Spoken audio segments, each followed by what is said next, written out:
Good morning. I'm Broward County Commissioner Stacy Ritter. It's the middle of June, and it's like 100 degrees outside, so hence the summer attire.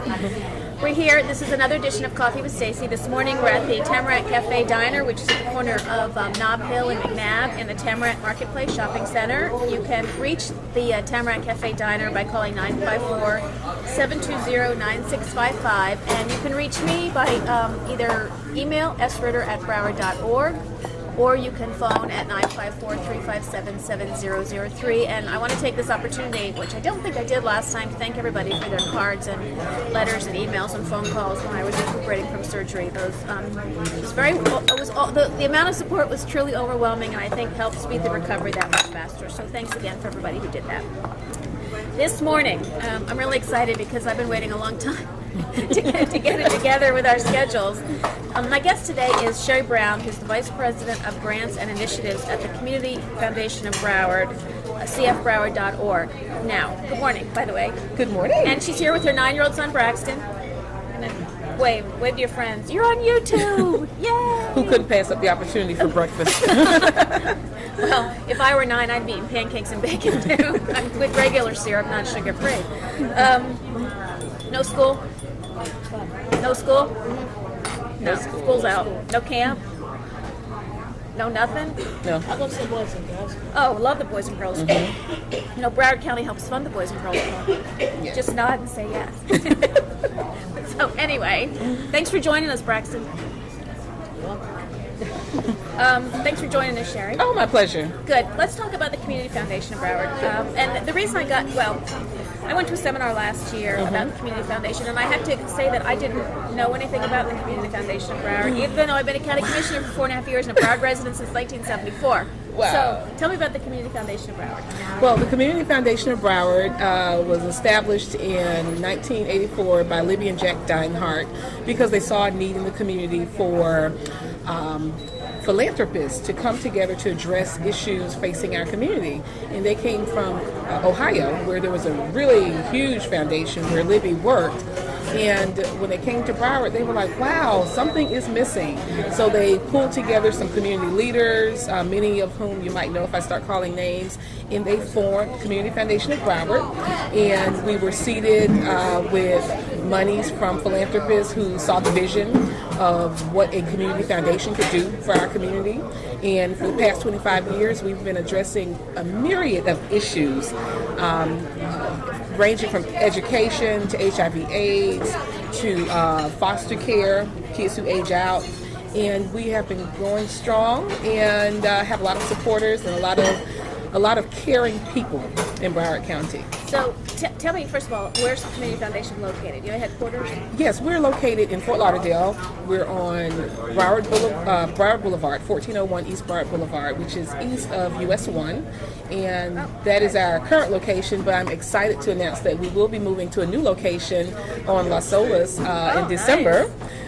We have been very fortunate to experience a significant amount of growth, and this will help the foundation expand its work by being in a location where we could serve as somewhat of the town square for community conversations and to continue the work that we do in the community. So tell me how people, what kind of residents do you service? Well, let me tell you why I'm asking. Because Sure. there are so many, there seem to be so many organizations in Broward County. We've got one that feeds people. We've got one that we did one with 211 Broward last week. They have their niche where they program. They do. So tell me what Community Foundation does as far as services go. Well, the Community Foundation is not your typical nonprofit. We are categorized as a funder. And how we fund in the community is through the assets that are established at the foundation by donors. And we steward those dollars. Many of those dollars, they allow us to make decisions on where they could be used most effectively in the community.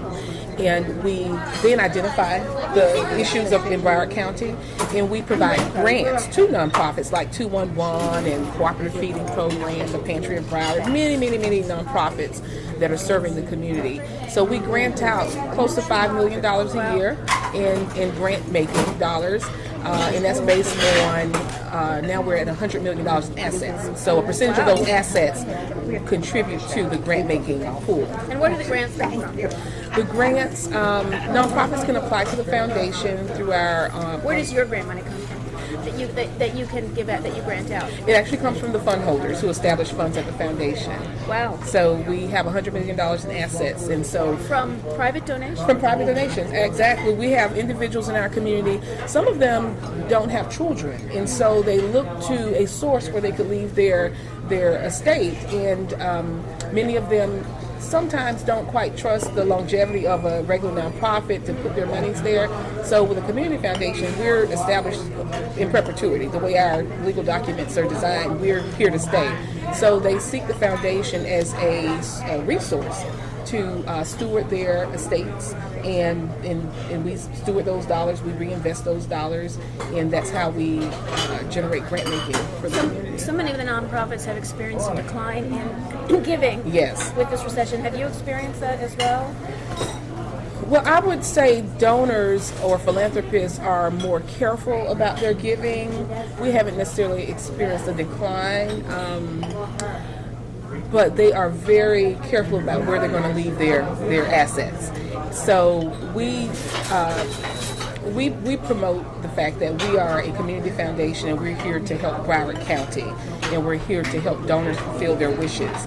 And so they seek us as that knowledge center on issues in Broward, as well as fiscal responsibility over the dollars they may leave with us. So list again some of the nonprofits that you help fund. I know you said 211 and Pantry. Hundreds of nonprofits. We serve nonprofits through our grant making, but we also have a leadership institute where we help build the capacity of nonprofit CEOs and senior level staff and board members.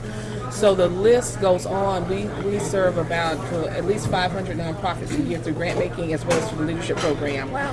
So any nonprofit you pretty much can think of, they know the Community Foundation because they've used our resources over the past 25 years. But there's so many of them, Stacy, I tell you. Well, do you have a board of directors who Yes. makes the determination as to the distribution of funds? We do have a board of directors. They rely on staff's expertise in terms of vetting projects that align with the foundation's mission. But our board does provide the final approval. Our board chair is Ray Lightman.